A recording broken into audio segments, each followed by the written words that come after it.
며칠 전에 인도로 여행을 갔던 한 우리나라 여성이 유명 관광지에서 원숭이에게 물렸다라고 하는 그런 기사를 보았습니다. 어쩌면 여러분도 보았을지 모르겠어요. 언뜻 보기에는 뭐 이런 사소한 기사를 올렸나 싶었습니다. 그런데 광견병의 위험성을 조금 검색해 보니까요. 야, 이거 정말 사실 조심해야 하는 거구나라고 새삼 깨닫게 되었습니다. 그나마 지금은 물렸더라도 증상이 발현되기 전에 백신을 맞으면 치료가 됩니다.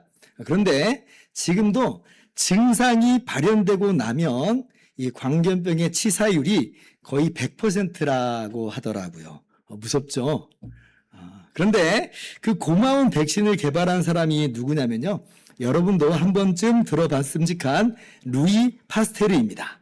1885년 7월 6일 최초로 광견병 백신 주사를 놓아요. 여러분, 당시가 어떤 그 시대였냐면요. 19세기 말만 해도 사람들은 세균이라고 하는 게 자연적으로 발생한다라고 하는 그 주장을 신봉했었습니다. 그런데 이제 파스테르가 실험을 통해 가지고 생물은 오직 생물에서 발생된다라고 하는 것을 증명을 하죠. 그리고 이제 파스테르는 그 다양한 질병의 원인으로 세균을 지목합니다. 그래서 이제 오늘날 그 파스테르의 공헌으로 말미암아 현대 의학이 굉장히 발달하게 된 것이에요. 그런데 이제 사실 여러분, 파스테르는 의사가 아니라 화학자입니다. 과학자예요, 과학자. 그래서 이제 파스테르가 1873년에 프랑스 의학회 회원으로 선출이 돼요. 한 표 차이로 됩니다. 아슬아슬하게 이제 된 것이에요. 근데 이제 당시에 그 기존 이론을 신봉하던 그 사람들이요, 이 파스테르를 막 비난하는 거예요. 의사 면허도 없는 화학자가 신성한 임상의학을 가르치려 든다고 파스테르를 향해서 막 맹렬한 비난을 퍼붓고 막 매장하려 들고 그래요. 병리학의 주권은 뭐 의사들에게 있다, 막 이제 그런 거죠. 근데 만약에 그래서 정말 파스테르가 매장이 됐다라고 한다면 어떻게 됐을까? 그 백신은 아마 빛을 보지 못했을지도 모르겠어요.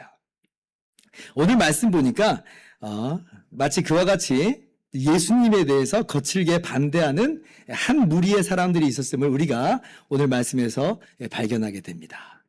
누가 그렇게 예수님을 거칠게 비난해요? 대제사장과 장로들이 그렇게 예수님을 비난하죠.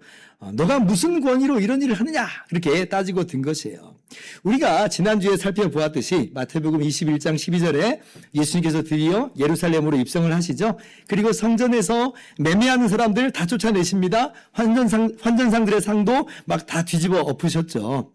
그러니까 하나님께서 원래 이 배려하시는 그런 차원에서 주신 그 제도를 당시 대제사장들과 이 백성의 지도자들이 이걸 다 장사 속으로 바꾸어 버리니까 그러니까 예수님께서 이걸 다 뒤집어 엎으시는 그런 의미가 있다라고 제가 여러분들에게 그 한 가지 의미로서 말씀을 드렸죠. 그러니까 어때요? 이 장사하는 사람들의 막 상이 막 다 뒤집어지고 그 매매한 사람들이 막 쫓겨나가니까 대제사장들의 속도 뒤집히죠. 왜냐하면 아니 여기서 들어오는 재정이 얼만데 이걸 뒤집느냐라고 하는 거예요. 그러니까 예수님에 대해서 굉장히 못마땅합니다. 게다가 지금 군중들이 이 예수님을 어떻게 해요? 열렬히 환영하고 막 추종하는 걸 봐요. 아니 자기들이 유대인들의 리더들, 지도자들인데 아니 사람들이 예수님의 말에 막 귀를 기울이는 거예요. 그러니까 이게 정말 너무나 못 견디는 그런 일이 되는 것입니다. 그런데 오늘 보니까 이 예수라고 하는 사람이 떡 성전에 들어오더니 또 막 사람들을 막 가르치는 거예요. 그러니까 어떻겠어요? 이제 더 이상 그냥 넘어갈 수가 없는 것이에요. 그래서 이들이 예수님께 그렇게 따져 물은 겁니다. 무슨 권위로 이런 일을 하는 겁니까? 자, 23절 말씀이죠? 같이 한번 읽어봅시다. 시작.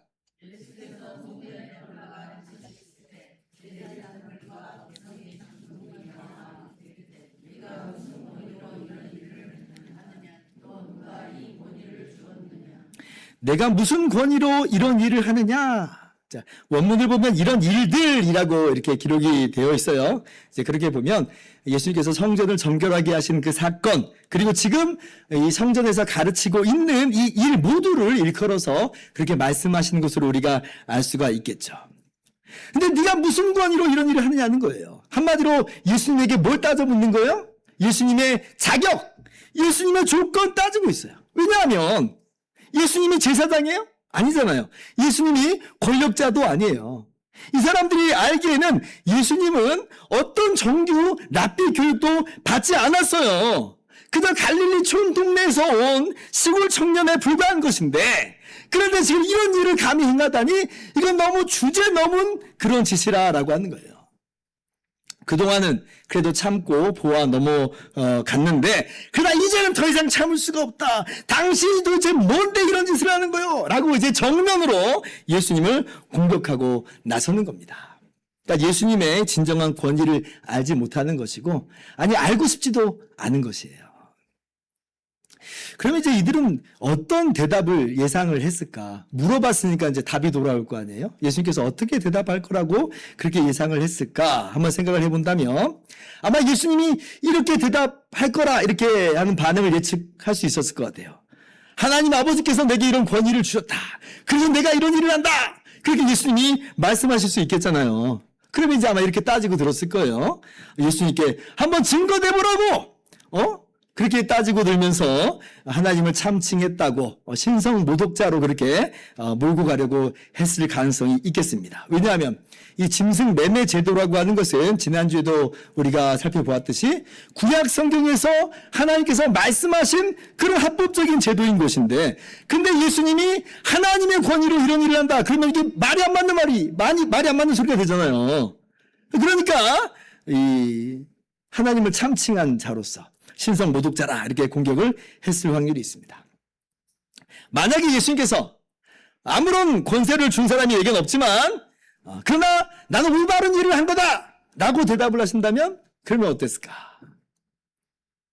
그런다면 이제 아마 이렇게 대답했을 것 같아요. 당신은 지금 성경을 위반하고 있는 것이요, 아무런 권위도 없이 이 성경적인 질서를 어지럽히다니, 회방하다니 질서 파괴자고 사회를 어지럽히고 성경을 지금 모독하는 그런 사람으로 또 공격할 심산이었을 것입니다. 그럴 가능성이 있겠잖아요. 만약 어쩌면 예수님께서 대답을 못하실 수도 있겠다 이런 생각을 했을 수 있겠어요. 예수님께서 마치 꾹 먹은 벙어리처럼 이러지도 저러지도 대답을 못하게 된다면, 그러면 이제 막 그때는 사람들 앞에서, 군중들 앞에서 막 망신을 주는 거예요. 찍어 누르면서 자격도 없는 사람이, 뭐 조건도 없는 사람이, 성경도 모르는 사람이 막 이렇게 라고 한다고 하면서 예수님을 공격하고 자기들의 우월함을 나타내려고 아마 그래서 이런 질문을 했을 것입니다. 너가 무슨 권위로 이런 일을 하느냐? 그러니까 이제 우리가 예수님의 대답이 굉장히 좀 궁금해지잖아요. 자, 그런데 오늘 말씀 보니까 예수님께서 그들에게 즉답하시지 않고 오히려 반문하시는 것으로 대답을 하십니다. 자, 24절 이하 말씀이죠. 예수께서 대답하시되 나도 한 말을 너희에게 물으리니 너희가 대답하면 나도 무슨 권위로 이런 일을 하는지 이르리라. 25절.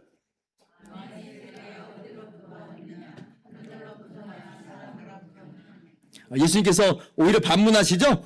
요한의 세례가 하늘로부터냐 사람으로부터냐, 여기에 대답하면 나도 대답해 주겠다는 것이에요.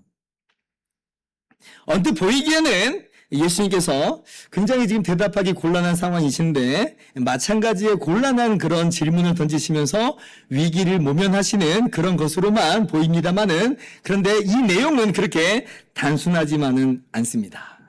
사실 여기에는 뭐가 들어가 있냐면 예수님의 대답이 들어가 있어요. 예수님 대답이 있어요. 그리고 유대 지도자들의 이 죄악된 모습도 적나라하게 드러내는 그러한 내용도 함께 들어가 있습니다. 자, 계속 말씀 봅시다. 자, 그러면 이 예수님의 질문에 대한 정답은 뭘까요? 우리 이제 정답을 좀 알아야겠잖아요. 요한의 세례가 하늘로부터냐 사람으로부터냐? 정답이 뭐예요? 그렇죠. 정답은 하늘로부터입니다. 요한복음 1장 6절 보세요. 자, 하나님께로부터 보내심을 받은 사람이 있으니 그의 이름은 요한이라. 그러니까 성경에 보니까 분명히 이 세례 요한이 물 세례를 베푼 것이 하나님께로부터 말미암은 거다. 하나님께서 세례 요한을 보낸 것임을 분명하게 말씀을 해주시죠. 세례 요한 자신도 직접 이야기를 합니다. 예수님께 물로 세례를 베풀고 나서 하는 그 말이에요. 그때 성령께서 예수님 위에 임한 것을 봅니다. 그러면서 이렇게 이야기를 합니다. 33절 나도 그를 알지 못하였으나 나를 보내어 물로 세례를 베풀라 하신 그이가 나에게 말씀하시되 성령이 내려서 누구 위에든지 머무는 것을 보거든 그가 곧 성령으로 세례를 베푸는 이인 줄 알라 하셨기에 34절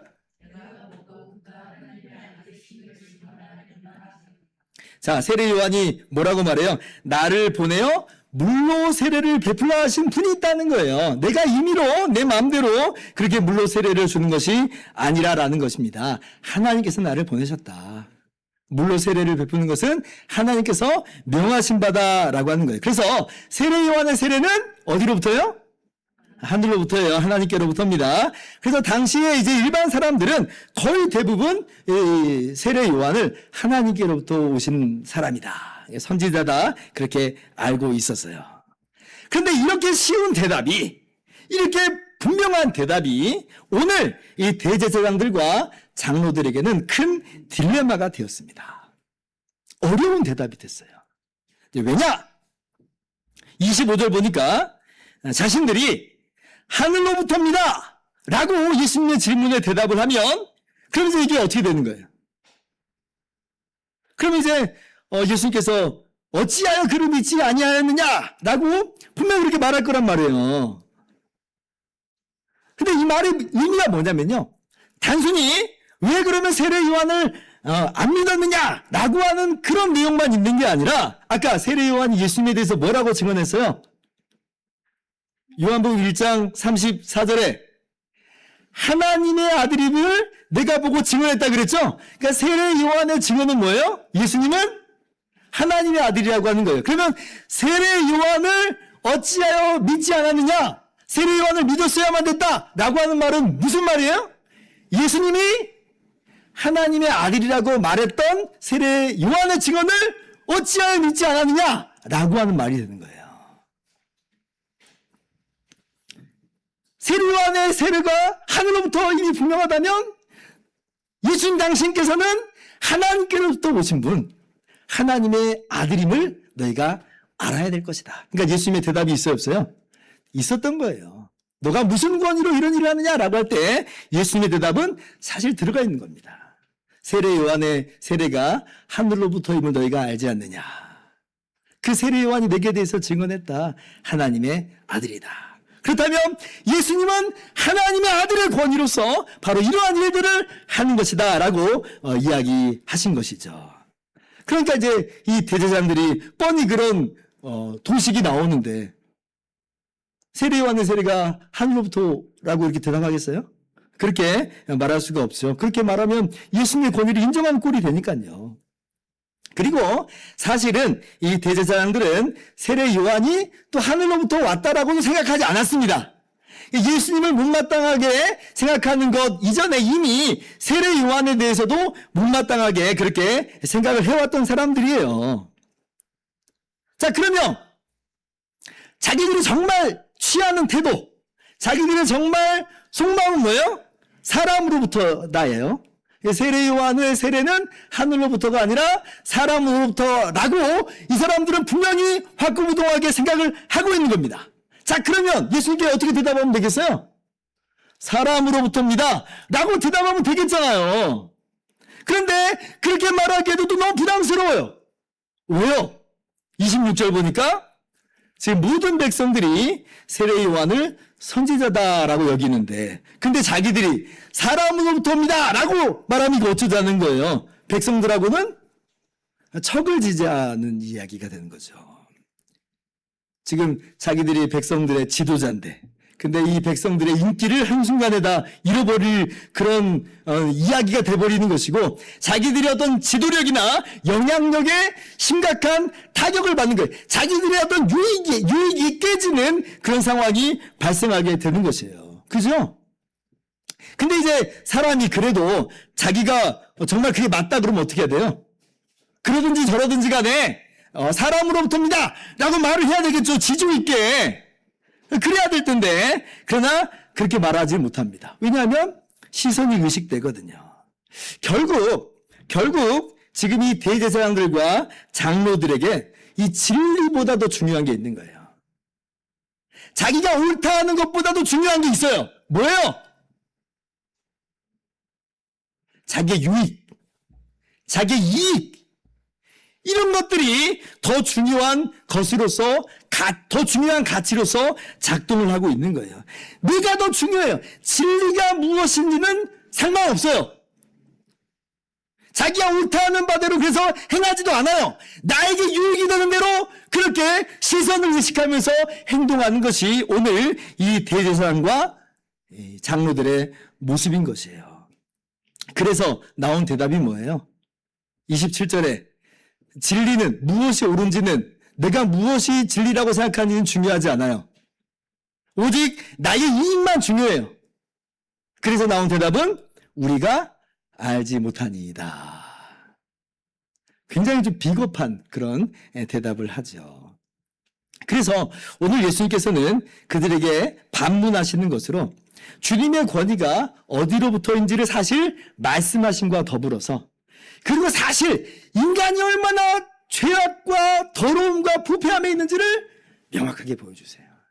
인간은 진리에 입각해서 살질 않아요. 자기가 옳다 하는 바대로 행하지도 않아요. 뭐에 이끌려서 살아요? 자기의 이익, 자기의 유익이 뭔지를 보면서 거기에 이끌려서 살아가는 사람들이 바로 인간들임을 여실히 오늘 말씀 속에서 보여주는 것입니다.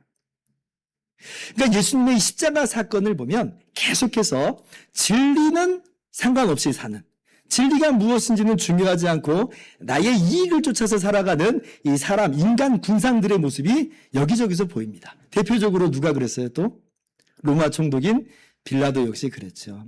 빌라도는요, 사실은 예수님께서 무죄하심을 알고 있었던 사람입니다. 대제사장들이 시기심으로 예수님을 넘겨줬다라고 하는 걸 꿰뚫어 보고 있었죠. 예수님께서도 빌라도에게 요한복음 18장 37절 보면 내가 진리에 대해서 증언하는 거다. 진리에 속한 자는 내 음성을 듣는다. 라고 말씀하시기까지 했는데, 그런데 빌라도의 태도라고 하는 건 뭐예요?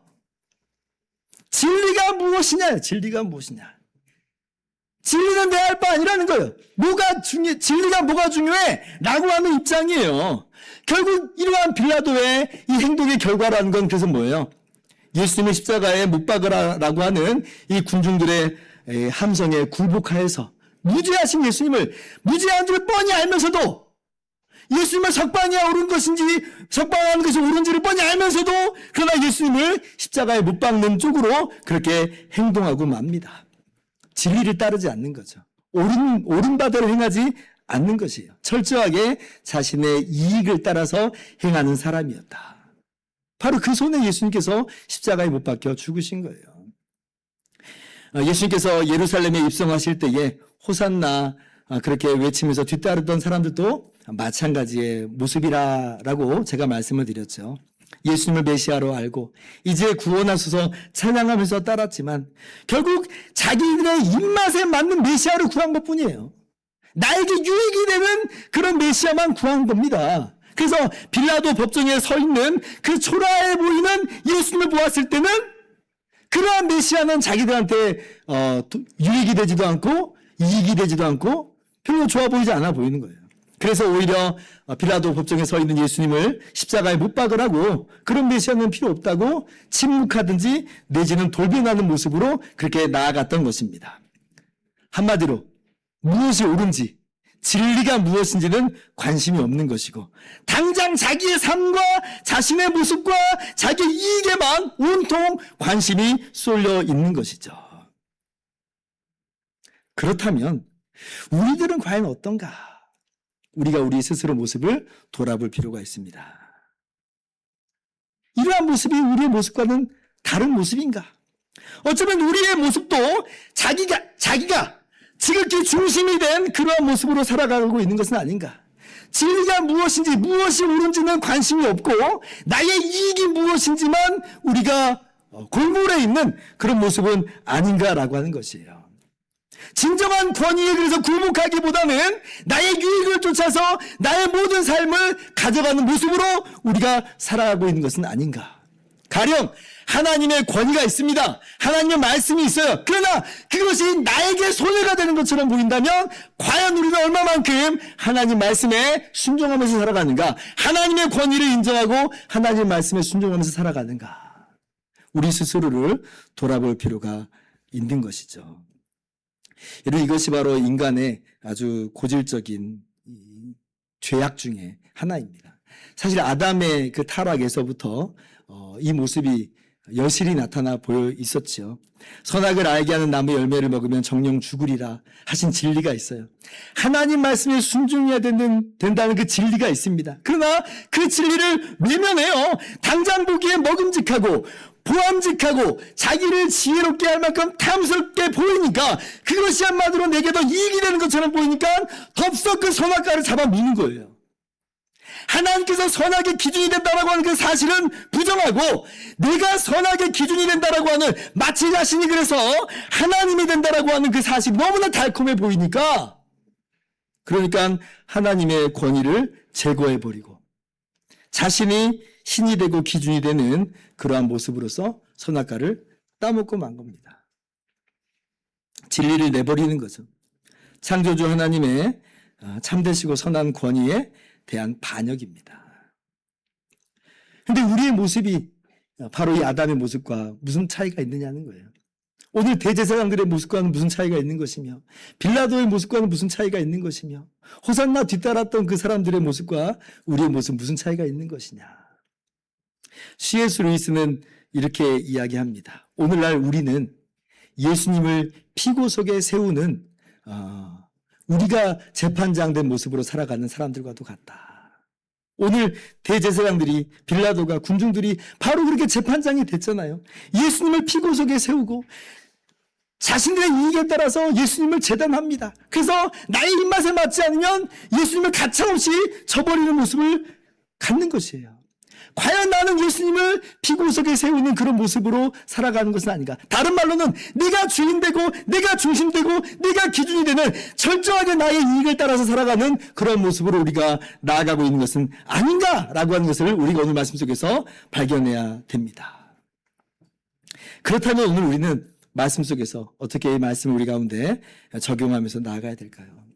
오늘 그러한 모습을 우리의 더러움과 죄악을 우리가 발견하게 되었을진데 오늘 우리는 이 시간에 회개하면서 나가야 됩니다. 오늘 주님께서 우리에게 원하시는 그 모습은 회개하고 지금에서라도 주님의 권위를 인정하고 주님의 말씀을 기준 삼아서 살아가야 될 것을 우리들에게 분명하게 말씀하여 주시는 거예요. 바로 그 내용이 오늘 주님께서 28절 이하에 말씀하시는 두 아들의 비유입니다. 이 두 아들의 비유의 요점 중에 하나는 이거죠. 이전까지는 죄악 중에 있었어요. 완악한 불순종 가운데 있었습니다. 그러나 지금이라도 회개하면 되는 거예요. 지금이라도 그 권위를 순종하고 그 말씀을 따라가면 된다는 겁니다. 그게 누구의 모습이었어요? 둘째 아들의 모습이었잖아요. 자, 30절 이하 봅시다. 둘째 아들에게 가서 또 그와 같이 말하니 대답하여 이르되 실소이다 하였다가 그 후에 뉘우치고 갔으니 31절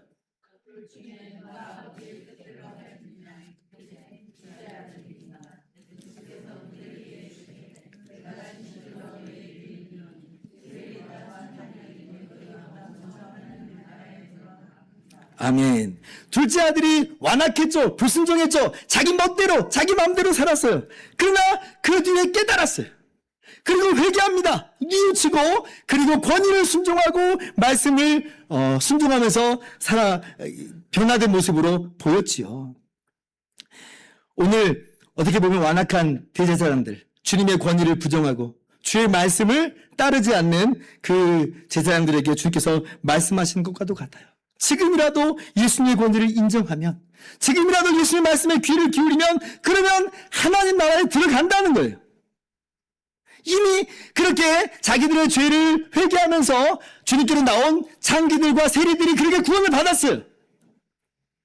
그러니까 이 구원은 사실 모든 사람에게 열려 있는 거예요.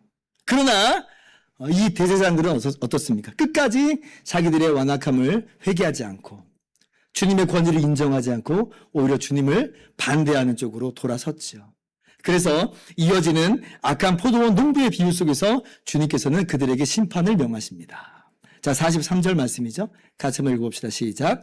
그러므로 내가 너희에게 이르노니 하나님의 나라를 너희는 빼앗기고 그 나라의 열매 맺는 백성이 받으리라.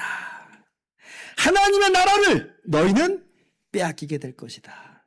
자기가 주인 되었고 자기가 권위자가 되었고 자기 유익을 쫓아 살아가는 그 인생은 하나님의 나라에 들어갈 수 없다라고 하는 것이에요. 오늘 주님의 이 말씀에 귀를 기울이실 수 있기를 바랍니다. 자, 이제 말씀 마칩니다. 예수님만이 우리의 주인이세요. 우리는 예수님의 말씀에 그래서 귀를 기울이고 주의 말씀을 따라서 살아가야 되는 사람이 되어야 할 것입니다. 이것이 오늘 우리가 적용해야 될 내용이고 우리 삶 속에서 매일같이 열매 맺어야 되는 우리의 삶의 모습인 것이에요. 우리 스스로를 돌아볼 수 있기를 원합니다. 무엇이 나의 인생을 끌고 가는 기준이 되고 있는가? 내가 어떤 권위에 입각해서 어떤 기준으로 살아가고 있는가? 우리 스스로를 돌아보았으면 좋겠어요. 바라기는 예수님의 권위를 인정하고 예수님의 주인됨을 인정하고 그렇게 예수님의 말씀을 따라가는 우리의 모든 삶이 될 수 있기를 바랍니다. 이 세상에서 어떻게 우리를 유혹하든지 간에 그것이 더 이상 우리의 중심과 기준되지 않게 하고 오직 성경만이 주님의 말씀만이 우리 삶의 기준되도록 우리가 나아가야 될 것이에요. 종교개혁자 칼빈의 생가에 이런 그림이 걸려있다고 합니다. 위제 알라드의 1562년 성경의 무게라고 하는 작품이에요. 양팔 저울이 있는데 한쪽에는 단 한 권 성경이 있습니다.